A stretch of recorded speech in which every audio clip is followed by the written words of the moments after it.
உங்களுக்கு கிரீஸ் தடவி வச்சிருப்பாங்க. இந்த இடத்துல எங்குமே கிரீஸ் இல்ல. ஆர்கே நகர் மணி ஆக மொத்தத்துல 100% ரோஸ்ட் பிரதர்ஸ் வந்து திமுக கைக்கூலி தான் நாங்க அப்படின்னு சொல்லிட்டு அவனுங்களே நிரூபிச்சுட்டானுங்க.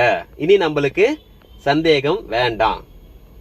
அவனுக்கு சொல்றானுங்க தாவேகா கட்சியில பூசின மாதிரி கிரீஸ் பூசல பாருங்க, கிவில வராங்க பாருங்க, கரெக்டா சொன்னதை வந்து அப்படியே கடைபிடிக்கிறாங்க அப்படின்னு சொல்லிட்டு இவங்க வந்து இவங்க கட்சியை வந்து நியாயப்படுத்துறாங்களா.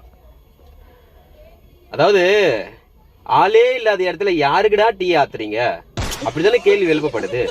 டேய் தற்கூறீங்களா, கரெக்டா கொடுத்த வேலையை செய்யுங்க.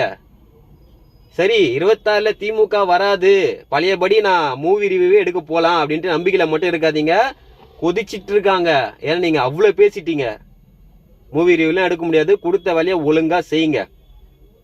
ஆர்கே நகர் மணியோட ஒரு சின்ன அட்வைஸ். நன்றி.